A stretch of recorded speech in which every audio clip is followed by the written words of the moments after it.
Motherhood is all-consuming. Having babies, nursing, feeling the fear of loving someone that much. And there's this baby on your chest and boom, your entire life has changed. It's a privilege of being your child's safest space and watching your heart walk around outside of your body. The truth is, I can be having the best time being a mum 1 minute, and then the next I'm questioning all my life choices.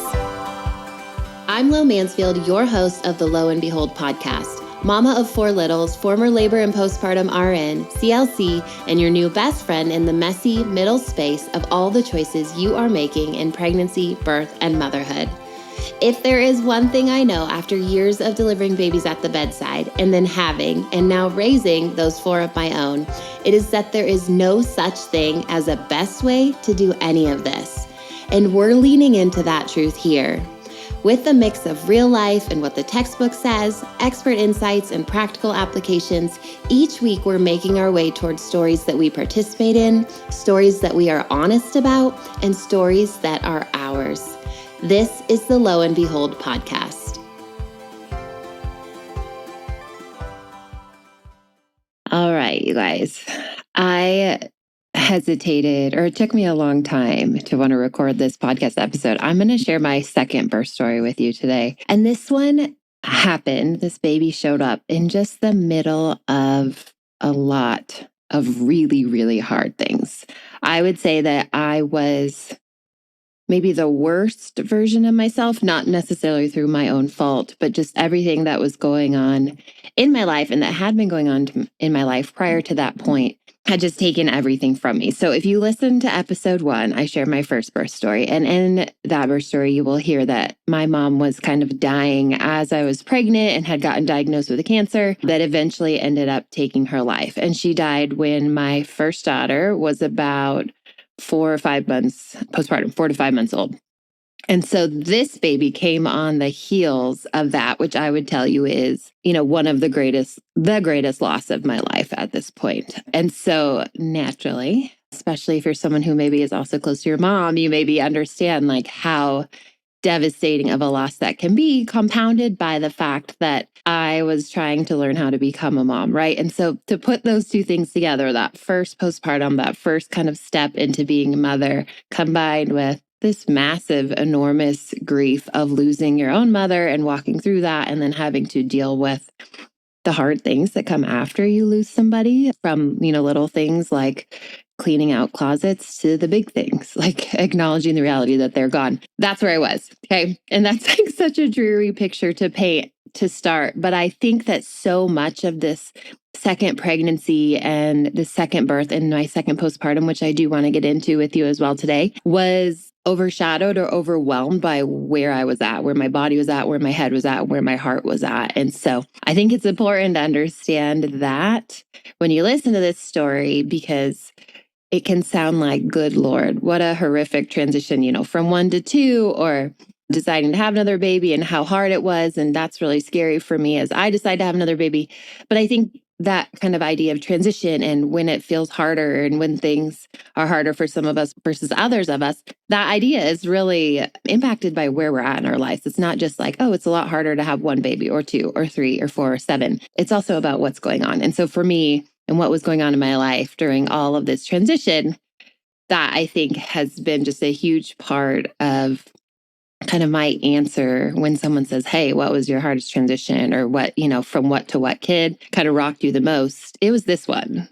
But that's not necessarily going to be true for everyone. I think it's just true for me, especially because of all this stuff going on that I just laid out for you. I will tell you, I have written a blog post about this birth. I just love to write. And so I have put words to the birth process. And I just read it and started crying. So if I can get through this podcast episode without crying, it's going to be a miracle. I'm going to try really, really hard. But I think it's kind of, again, just one last little testament of how kind of broken and messy things were for me when this sweet baby came into our lives. So this pregnancy was a little bit unexpected. And I always say that kind of like, but not really, because I know how babies are made. So do you. And my first baby was about 1 year old. My mom had died a few months prior, like I just said. And we had always thought like, oh, we'll have babies about 2 years apart, right? So this wasn't like wildly close or a huge gap the other way. But we thought if we can control this, right, when we get pregnant, we'll try to have babies about 2 months apart.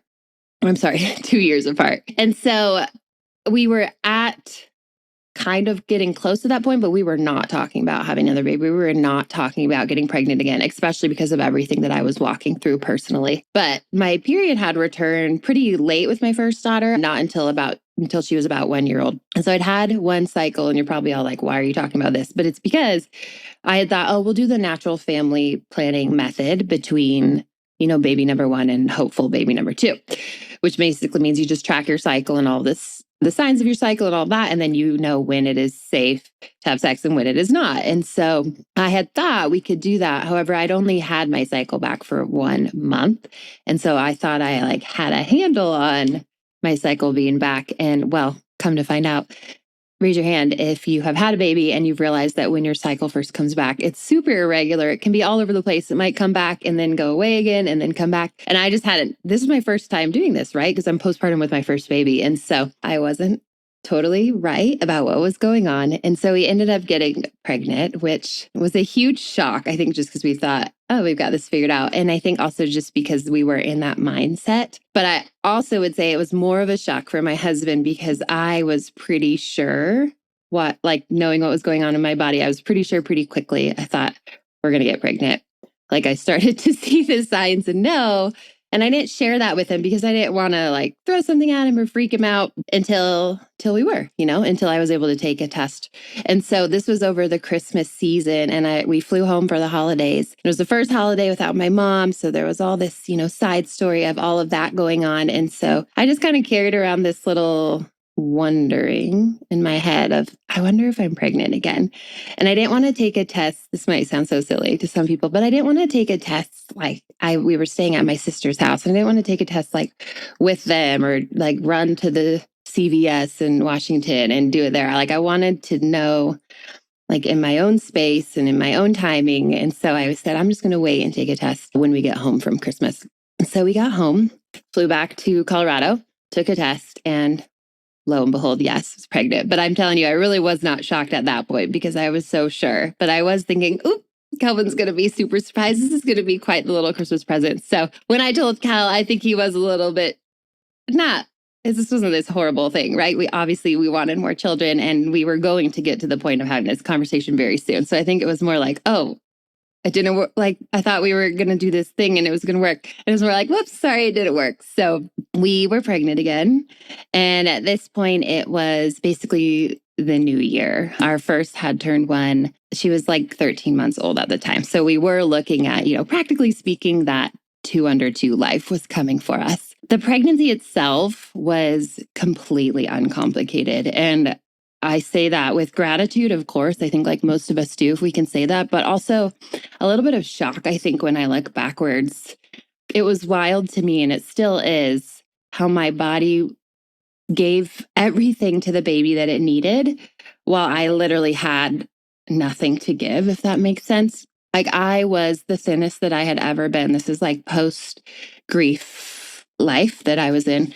So I'm kind of shocked I even got pregnant with all the stress that I was under. But the thinnest I'd ever been, even though I was postpartum, I was actually still nursing my first daughter. And so I was still in that with those hormonal changes that sometimes, could even keep you from getting pregnant. I just was not healthy, mind, body, heart. But my body, which I think is kind of a really cool testament to how we can kind of still show up and our bodies give our babies what they need. And that might take everything from us. So that's another combo about how we have to be careful with that. But it's pretty wild to me to think what a miracle that I grew this healthy baby and had this healthy pregnancy when I would really tell you I was not okay at all.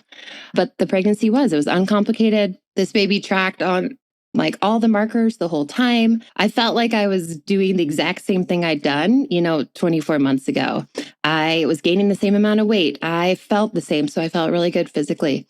I was not at the bedside at this point. I'd had to quit my job during my maternity leave because that was when my mom was really not doing well. And so I couldn't I wasn't able to go back, and I got to spend a little bit more time with her, and she was my daughter until she passed away. And so I wasn't working at the bedside at this point, but I felt great. I felt like I did my first pregnancy in terms of, physically. Again, mentally, emotionally, not okay. But my body was doing a really beautiful job at growing this baby. And as we got closer to the end, it kind of was like a all systems go type thing again. I was still seeing my midwives who I had seen in my first birth. And these are the midwives that I'd worked with up to this point. I was still planning to deliver at the hospital that I worked with and kind of essentially like recreate the story that I shared with you in episode 1 of I want to do the same thing. Like I want a midwife birth. Kelvin's going to be my support person. We had taken a birth class, the one I talked about in that first episode. And so Kel was on board again with, hey, we're going to try and do this unmedicated. You and I are a team. Of course, now we didn't have the option of maybe inviting my mom in, which had been a discussion the first time. And then that was unfortunately an option that was taken away from us because of her health. But it really was just like, all right, it's you and me this time. And so I would say we were very ready in that regard. Like we had our education, felt really comfortable. At this point, we were bringing wisdom forward from the first baby. So we thought like, all right, we know what to do. We're going to do this again. And it's going to be great. It really felt like we felt very confident. I would say the one thing that's really different, and if you have had more than one baby, I think this will resonate with you. But the idea of going into labor or having the next baby when you already have a kiddo at home now, it's kind of a game changer, right, for your heart. And I remember the stress of that, like practically speaking, like who is going to take care of while we're gone, or if I go into labor in the middle of the night, or what if I go fast? Like all those things that start coming at you when you have kids and you're kind of worried about those things. It's not just like, oh, I'll go into labor and we'll just drive to the hospital. That is not true anymore. And so I remember that. And I felt that with all my kids since this point of like, that feels like such a big burden and stress for us of who can be there, if it happens in the middle of the night or during the day or whatever. And so we got those things figured out, of course. But I remember that being such a pressing part of the story. And, you'll hear the rest of it once we get to the point where it was time for me to go. But I do remember that being a really different headspace that we were into. So with my first, I went into labor at 39 and 2. And for whatever reason, I'd shared with you guys, with my first baby, I thought like, I will not have this baby in December. I had a December due date and I just thought I'm going to have a November baby. No reason for that thought, but that's what I had. And it did turn out being true. This baby, again, I think I had the unwarranted expectation that I would not go overdue, that I would have this baby around the same time as I had my first. None of that is true. You can have your babies at all different times. But for whatever reason, this is how I felt. And so I hit 39 and 2. And was super grumpy and cranky and thought like, I don't get it. Why am I still pregnant? I had my other baby right now. Like, this is ridiculous. And so I remember going to bed that night, just grouchy about all the things. And I mean, I'm sure I kind of have rose-colored glasses. I think about some of this, but I'm sure I was uncomfortable and all of that stuff. My second baby was super active. So I do remember like she felt like she was beating me up at night at this point, when she was moving around and stuff. So there were some almost complaints of like, this kid is hurting me. We did not know if it was a boy or a girl. So again, it was this surprise of what is this kid doing in there? And I know that I was kind of ready to stop being pummeled every night when I went to lay down and go to sleep. So I do remember that. So we went to bed 39 and 2. And like I had said, with me thinking I wasn't going to have a December baby with my first, I had this idea of this baby. My due date was Labor Day, so in September. And with this baby, I thought, I'm not going to have a September baby. I want this baby to come in August. Again, just a total silly want. But I think that was part of my grumpiness. Went to bed, 0 signs of labor. And just like with my first, I feel like I've said that 4 times, but there were a lot of similarities in these stories. I woke up in the middle of the night. It was 1:22 and I woke up and had to pee. It was just like with my first daughter. I had woken up and I thought, like, I think I just have to go to the bathroom. Went to the bathroom, laid back down, and then realized a contraction woke me up. And this was like textbook or deja vu, the same thing happened again. So into the bathroom, thought, I wonder if a contraction woke me up. Laid there, 5 minutes later, had another one. And then I realized like pretty quickly, like, nope, those are contractions. Again, that's that like wisdom that you can pull forward once you've had a baby and felt and gone through some of these things. And then I had another one 5 minutes later. So it was like boom, boom, boom, regular, noticeable. I wouldn't say like wildly painful, but I was certainly like, I am having contractions, and had one more. So I had 4 contractions. So it was about 20 minutes or so of time. And I was like, it's time to go. And with my first baby, I spent a couple hours laboring. Kelvin kept sleeping. He was sleeping at this point as well. But I didn't wake him up because I knew, hey, this takes time. Things are going to build.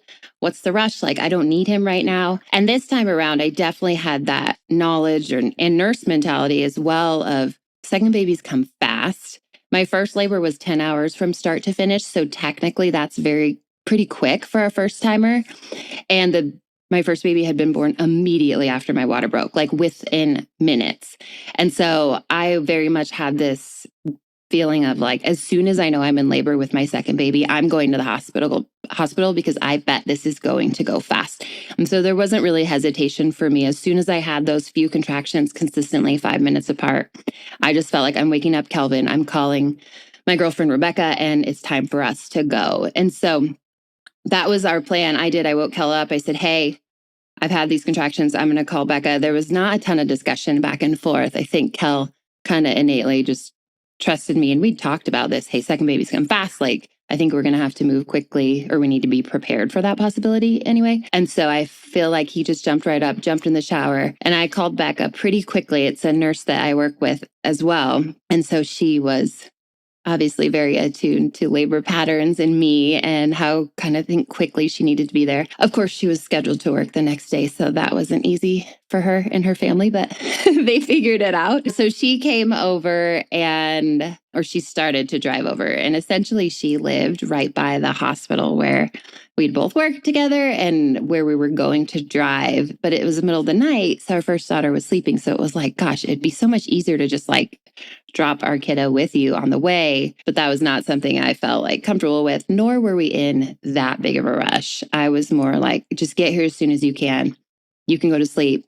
I'm still sleeping and we're going to take off. And so she came pretty darn quickly, which I'm grateful for, because I do remember that stress of being home and waiting for someone, and contractions are just getting closer and stronger. And you're like, I felt, pretty darn certain I'm in labor. This is real. And so it was more just like, I hope this doesn't turn the corner before she's here, because then I don't know what we're going to do. So I remember that stress as well, that you don't have, again, that first time, because you just don't think really it's going to go that way, or that typically it doesn't go that way. So once Beck showed up, we got in the car pretty quickly and just took off. And I was very much in the point of like, I want to be there. Like, maybe this isn't quite, active labor or whatever, but I think it's going to turn quickly. And so I just want to be there at home. And so like the first drive, Kel, I think, does a really good job of kind of like talking me through the drive a little bit, because it's usually quiet. I've always been in active labor or transition. Like,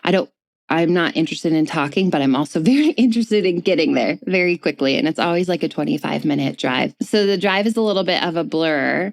I had, I think, one big hope and prayer in that moment, as did Kelvin, because he's always terrified of having car babies. But that hope is like, please, bag of water, don't break.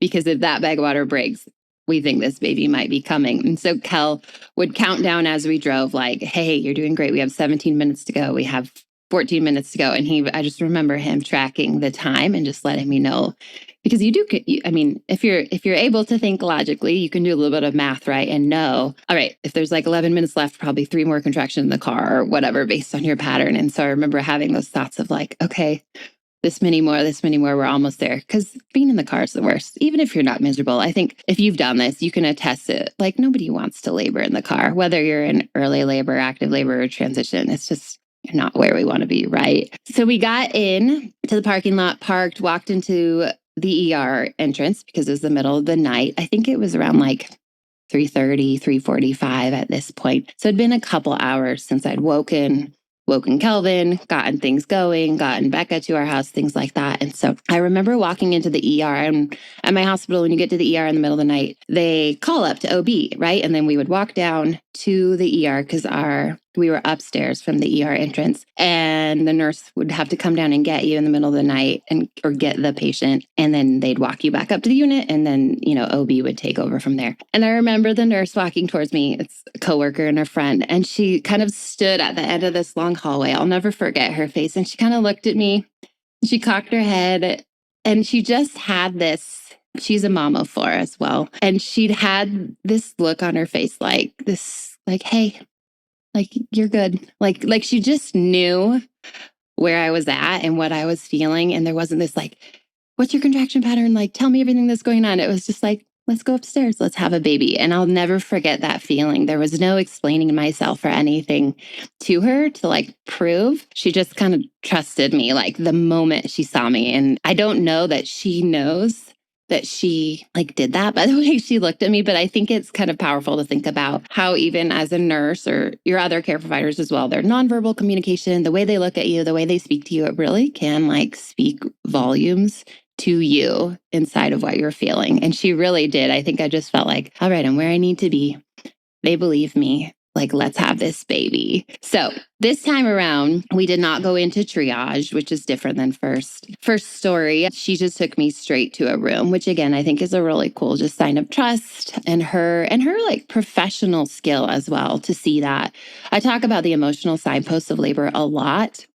And I have a podcast episode about that as well that I can link for you. It's episode 10. But I felt like she like recognized the signposts in me and just didn't need to get really clinical, if you will, or like have all these numbers or things to say, oh yeah, she should be here. She just could look at me. And so it's a nod to her as well as a nurse and her skill as a nurse in seeing me and recognizing what was going on. So I got admitted straight to the room. And then we did the standard 20 minutes of fetal monitoring, which most hospitals require when you first get there, is that they want at least like 20 to 30 minutes to see how's the baby looking in there, like how are they responding to contractions? Essentially, is this a reactive NST? So they're seeing movement and accelerations and things like that to say, hey, baby's doing great. And so they did that. And then we actually took the monitors off. With this baby, we did not do any cervical exams or anything like that either. And we did not start an IV. My nurse's stance was super sweet. She's like, I can start one. I don't have to start one. I really don't care. If we need one later, I can throw it in. Like, I'm really just not worried about this for you. And so I thought that was really, she did a good job with that as well. She's like, either way, your choice, not a big deal to me. And if we need it later, like I'm comfortable with my skills to put one in later and we can reassess. So at that point, I just said, we didn't use my IV at all with my first baby. This one was progressing just like that first scenario. And so it was kind of like, well, we'll just put it in later. And she's a good IV starter, which I knew from work. And so I also knew like, hey, if something was needed immediately, she could get my IV in very quickly. So that's a nice little reassurance that I knew as well. So we basically didn't do anything. It was a very, I would say, like unintervened upon birth. Showed up. I did the monitoring, which I always prefer anyway. So I would never personally want to argue that I'm monitoring. I stay out of bed anyway. We put the monitors on and then I'm like on the birthing ball or I'm standing or I'm whatever. I'm just like close to the machine for that 20 minutes and then they came off. Transition came very quickly. Like labor itself, these 90 minutes or so, I would say were a blur of just doing the things. A lot of breath work for me is one of my primary like go-tos and tools. And then I like the birthing ball. So I end up sitting there for a while, doing labor there. And then I end up on hands and knees on the floor. It's like, that's my jam. And it continues to happen in my other birth stories, which I will share in future episodes as well. But it's like, if you see me in my hands and knees on the floor, I'm going to have a baby soon. And so I ended up in hands and knees on the floor. Kelvin really, again, just did such a good job. Like, just such a testament to the education that he'd received prior with our first baby that did make him so confident and so trusting of the birth process. And then I think, again, I keep talking about it, but the wisdom we pulled forward, right? Like this, at this point, he would probably say, I'm an experienced dad. I've done this before. So whatever fear I think that he had the first time, I would say the majority of it was gone now because he'd seen this process. He knew that it worked. He knew that we could trust the people around us. He'd been at my hospital for all kinds of things related to work as well as having the prior baby. So it just felt like he was just like, cool, let's just do this. And there wasn't any fear or anxiety. And then there was a lot of confidence in how he could support me and trust what's going on and the trust the people around us. So I love that for him, that confidence and trust that he had. It was really cool to see and then reflect on, and then to see with subsequent babies too. Emotionally, like I feel like the one thing I remember as labor got very close to the end was that flip into transition. And I don't know like what time that happened, if you're tracking my time right now, but at some point it was very clear, like, oh shoot, like I remember this and I don't want to do this again. And I remember like laying my head on Kelvin's shoulder or leaning back against him. We were on the floor in hands and knees or something. So sometimes I would lean back against him between contractions, and I started crying, and it was just this, it hurt so bad. I do not want to do this again. And that's such a clear example of the emotional signpost of that self-doubt and that like, I can't do this anymore. And that means we are in transition, right? And so it was fun, not fun. Can't believe I just said fun. It was cool to go through that signpost, and almost in the moment, I don't think I was like, oh, this is the signpost, ding, ding, ding. But I think Kelvin can recognize it. And then when we would reflect back on the birth, he'd be like, man, you did it again. You went from this to this to this.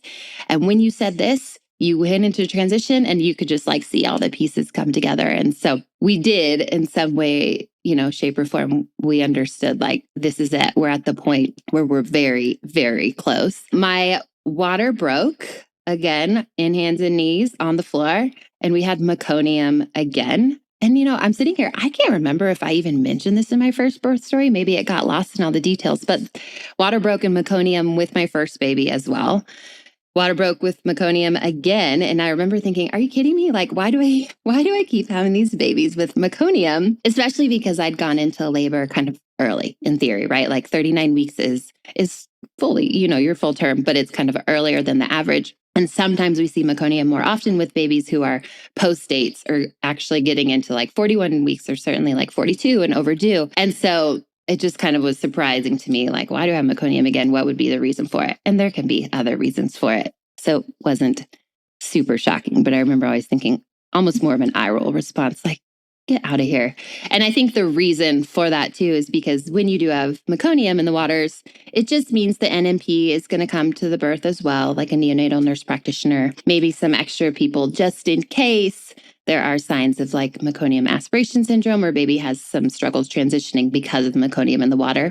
So it just creates this like little extra layer of care that may become necessary, maybe an extra person or two in the room. And so I think in the back of my head, I was like, ugh, that might introduce an issue that I would prefer not to introduce if we had that choice, But regardless, water breaking, and there's this pretty immediate response too of this baby's coming. And so I immediately got up off the floor and got into the bed. And my midwife and nurse, they'd kind of just been in the background up to this point.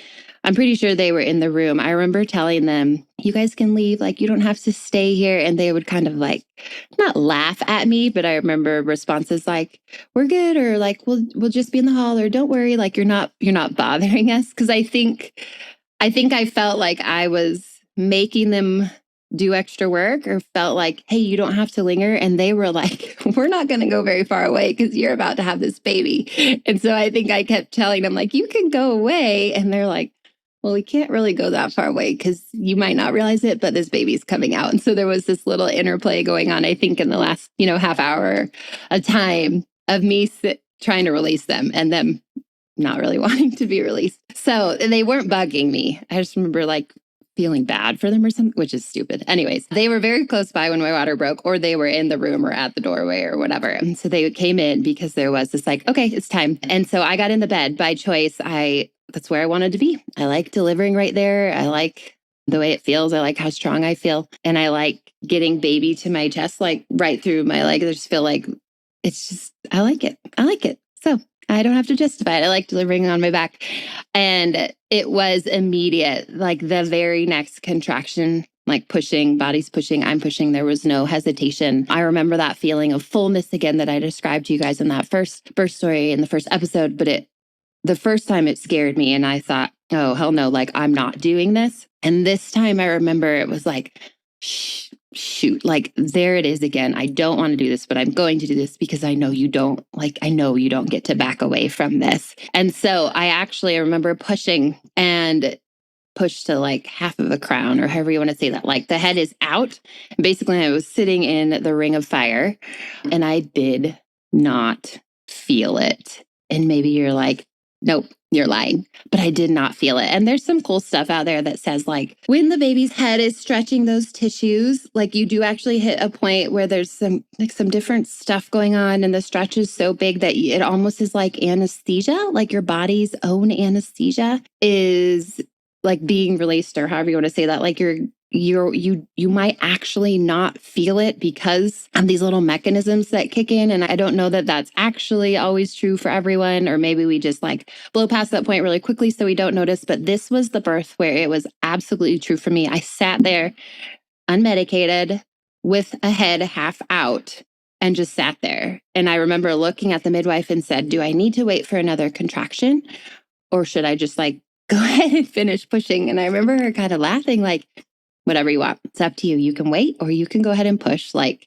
good job. Essentially, I think she's like, good job. You've already sat here. Like the tissues have stretched. Like, you're doing great. Do what you want. And so I went ahead and just pushed to finish and get the rest of the head out. And then shoulders and all of that delivered really easily. And I mean, that was that. My husband got to deliver this baby fully. If you remember from the first episode, I would not let him leave my side because he was holding a leg. And I just thought like, you can't move in that moment. But this time we did a better job. And so they had already gotten Kelvin and gotten him ready to deliver. And so the midwife is just standing like behind him or behind his shoulder. And he actually caught baby. And so went ahead and pushed and delivered. And he was able to call out that it was a girl. It was our second girl. And then he handed her to me. It was 5:26 a.m. And so essentially it had been 4 hours and 4 minutes from the moment that first contraction woke me up until the moment she was on my chest. So a very quick, tidy kind of textbook second labor for sure. In my immediate postpartum, I remember a couple of things. One, the meconium was like zero issue. She came out pink and 8-9 APGARs and all the things. Like she did great. So that was nice. The NNP and the nursery team, they kind of were like, cool, we're out. And so there was no issue there with that. I remember a little bit of the, not shock of having another girl, but just those like, okay, you ready to be a girl mom? You ready to be a girl dad? Like now we have these 2 little girls. And then I remember some feelings, of course, of just my mom, and like, it brings it to the forefront pretty quickly, I think, when you have kids and you go through these really intense moments after you've lost somebody who would normally be a part of them or be there. And so there was definitely that like, whew, just like rushed in really quickly of like, okay, like I got to do this without her and she should be here. And so there's a lot of that came in really quickly as well. I will say, kind of go back to that IV conversation we had. My placenta, I can't remember if it delivered quickly or not, but I was bleeding more than I should have been, or more than what we would prefer, I'll say, after birth. And so we did get to a point, we didn't do anything immediately right away, and placenta delivered and all of that. But in the checks to follow birth, kind of those immediate ones, once the provider was done, I had not torn, or I didn't need any sort of stitches for that delivery. And so everyone kind of cleaned up and it was all, in theory, over pretty fast. And as the nurse continued to check my uterus and check my bleeding just wasn't getting better. And so we did end up throwing in an IV. And so I got one postpartum. But again, it was like, that's okay. Like we said, if we need it, we need it. And we'll put it in, because I'd had the IM Pitocin, which you can have intramuscular Pitocin after birth if you do not have an IV in to receive IV Pitocin after birth. And I'm open to that Pitocin. I am always open to the post-birth Pitocin for myself. And I'd had a fast labor, which can actually be a potential risk for having postpartum hemorrhage or extra postpartum bleeding. But the IM Pitocin itself didn't seem to be enough. And so we put in an IV and actually ended up doing some IV Pitocin as well. And that kind of like rectified or helped to resolve my bleeding and get me back to a place I think that both the nurse and honestly myself were comfortable with, because I just was like, I don't want to mess around with bleeding right now. I just had a great birth. Like, you can give me the meds, you can give me the IV.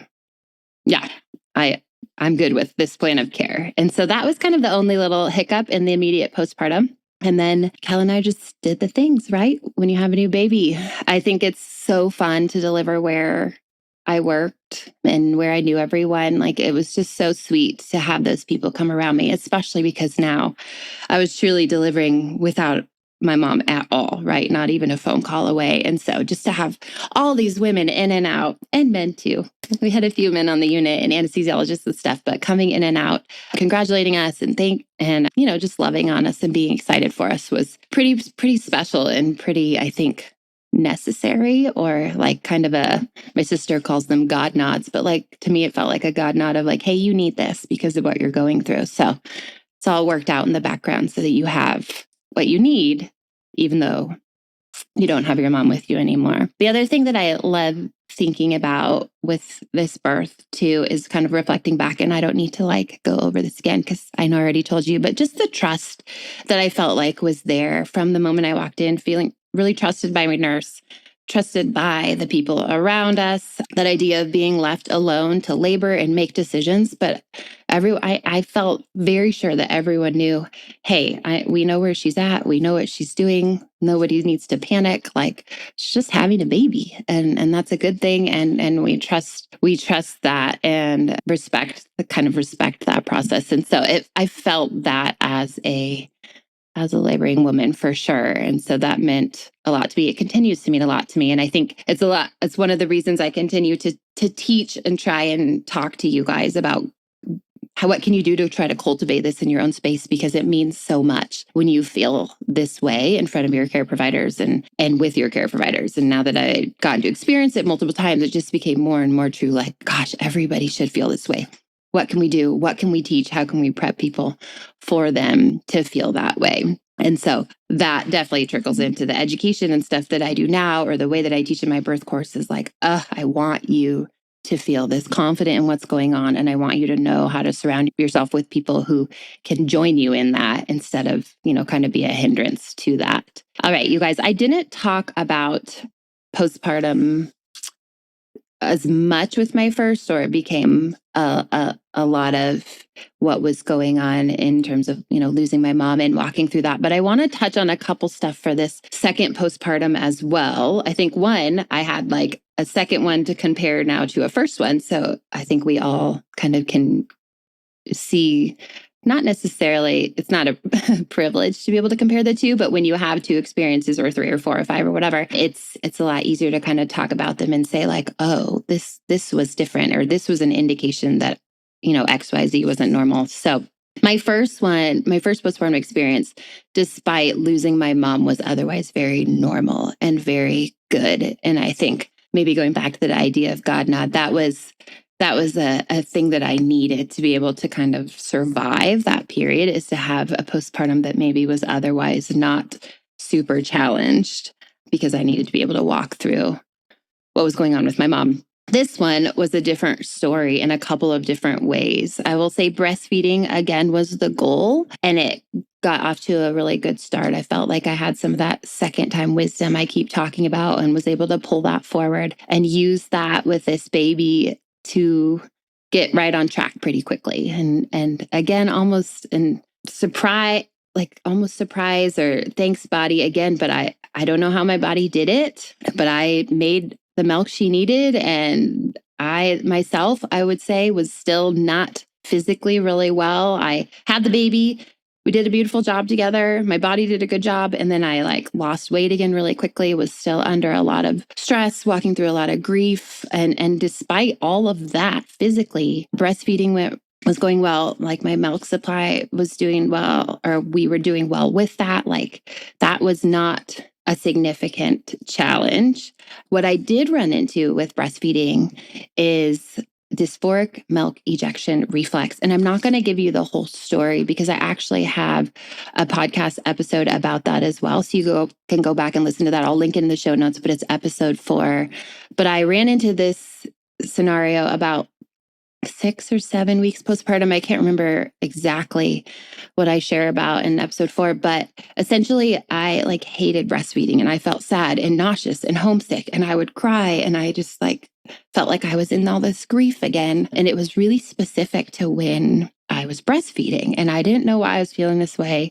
I didn't even recognize it. My husband, Kel, recognized it and was like, what's wrong? Like, why are you acting this way? And it turns out through a lot of self-digging and discovery and my own research that I had this condition called dysphoric milk ejection reflex, otherwise known as D-MER. That's the most common acronym and how we speak about it most often. And so that then was something that I'm going to say plagued me, my entire breastfeeding journey, because it was kind of like a plague. And my spot on that D-MER spectrum meant that I felt it my entire breastfeeding journey because I was in such a bad place emotionally still from still just walking through losing my mom and the repercussions of that. Yeah, I had what I would say is pretty significant D-MER throughout, and the feelings associated with it were complicated and messy and unfortunate, I guess, if you will. So that was one really hard piece of my postpartum with baby girl.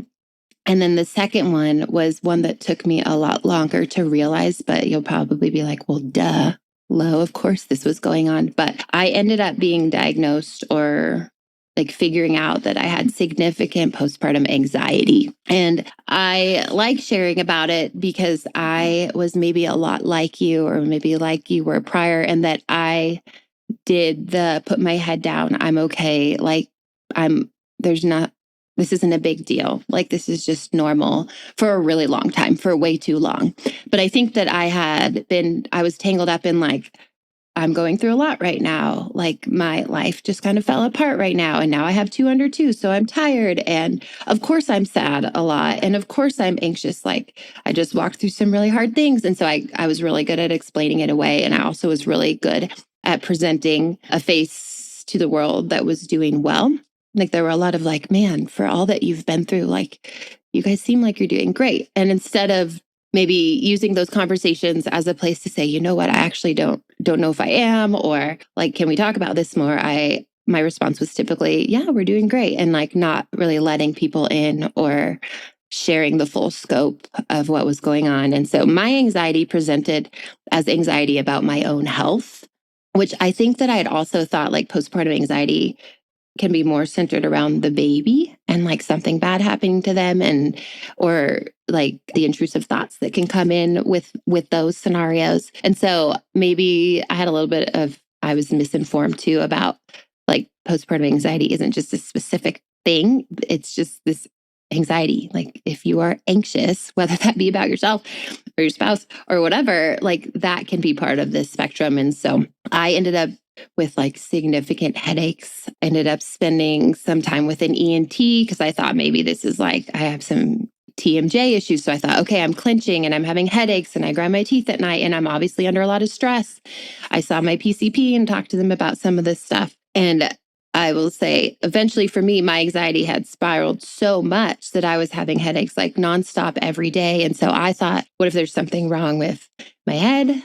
What is going on in there? So then I'm anxious about my own health. Like, what if I have a brain tumor? It sounds silly to say out loud, but I know I'm not alone in this. And so I ended up having an MRI done for, I think, peace of mind. Like, I don't know that my care provider really thought I needed it, but I was so anxious about all of this stuff that I couldn't get past this part of it. And so in the course of, I would say, these months of kind of working through some of this, recognizing that, hey, I'm not okay. This is way bigger than I thought it was. We did start anti-anxiety meds as well. The headaches continued. And so I think there was this kind of cycle of, but I'm still having headaches. So there must still be something going on. And I mean, my MRI came back clear. I'd been on the meds for a couple months at that point as well, because I started really realizing I wasn't okay about 7 or 8 months postpartum, which is way too long, you guys. I waited way too long. So don't be like me. And then I want to say that MRI was kind of at like the 8 or 9 month mark. And so eventually I just leveled out a little bit. And I know that's like so anticlimactic, but all of the things together, like knowing that I was okay in regards to headaches, and then recognizing these are actually probably from stress and anxiety, and it's just so high that you like can't get out from underneath them. And then having medication definitely helped me as well. Talking about it more, recognizing like I'm not okay. it's okay to not be okay, but like, well, you really need to let people help you. And that's kind of how I would say that first postpartum year kind of finished out. So nothing like my first postpartum with my first baby, because I felt like there were a lot more complications. But I would definitely say the two were very enmeshed together. Like kind of when I started this podcast and was saying like, you got to know all of this because it all bled into this story. And so really, I would say like those two stories together and the kind of those two postpartums were me in the midst of the loss and the grief and the moving onward after losing someone. And I just happened to have like two babies in the middle of it. So you threw all that postpartum stuff, the hormonal changes of pregnancy and postpartum, and it was messy and it was complicated. And I think for a really long time, okay, I'm probably going to cry. I felt really bad. I have felt really bad. And I try to talk myself away from this, but I felt really bad for like the mother that my kids got in that season. And for the mother that my second baby got in that season, because in theory, like she deserved better. But I also know that I did the best that I could with what I had and what life had given me. So sorry, guys, I told you I would not be able to get through this one without crying. So I think that I wanted to acknowledge that because I think sometimes we all can have those feelings of like, oh, my kid deserves the mom I was with my fourth baby, but my first baby got like the messy, chaotic, like, I don't know what I'm doing, anxious first time mom. And we don't get to do that to ourselves. Like our kids show up when they're supposed to show up. And I know that like I showed up the best that I could. And I know that that's true of you guys too. So that's my little reminder that if you ever feel that, or you feel that hangover like a postpartum or a pregnancy season with your baby and thinking that they deserve better, don't do that. Okay. We're going to cut that off and we're not going to live under that. So, whoops, sorry, my third apology, but let's move on from that. That is where I do want to end with the second story though. And I do hope, like I will share my third verse story. I'm going to record that one soon. And I think it's a good piece to this puzzle because it's just like a good reminder of redemption and growth and that things will not always be the way that they are. I loved being a mom of these two girls. And I did love having 2 under 2. And it also was some of the hardest years of my life. And so these were the years where I'm like, hey, like I had to hold both and do both. And, in theory, we always do, right? But these were some really dark, heavy years. And then I think my other births and my other postpartums kind of inject a lot of like hope and redemption back into the stories too. So if you're in one of those darker where you're like, oh, this doesn't feel right, this doesn't feel fair, I don't know that you have to have another baby to redeem whatever's going on, but I think it's a good reminder that like the hope comes back. And I will say my second baby was this ball of absolute joy. My first baby was serious. She still is. And this second baby came along and we were like, who knew? Like babies smiled this much and could be this joyful and be, I don't know. She's just so outgoing. She's down for everything. She says yes to everything. She thinks she can do anything. And it's so fun to watch. And she has been that way since the day she was born. So I share that as well, just to say, like, yes, I was not the version of myself I wish that she got during those years, but man, she was the baby that I needed during those years. So I don't know where you're at. I don't know if this feels like such a downer to you, but I do want you to hear all of those things right here at the end, that we get the babies we need when we need them, and that they show up when they need to show up, and that you are absolutely doing the best you can in all of those seasons. Thank you so much for listening to the Lo and Behold podcast. I hope there was something for you in today's episode that made you think, made you laugh, or made you feel seen. For show notes and links to the resources, freebies, or discount codes mentioned in this episode, please head over to loandbeholdpodcast.com. If you aren't following along yet, make sure to tap subscribe or follow in your podcast app so we can keep hanging out together. And if you haven't heard it yet today, you're doing a really good job. A little reminder for you before you go. Opinions shared by guests of this show are their own and do not always reflect those of myself and the Labor Mama platform. Additionally, the information you hear on this podcast or that you receive via any linked resources should not be considered medical advice. Please see our full disclaimer at the link in your show notes.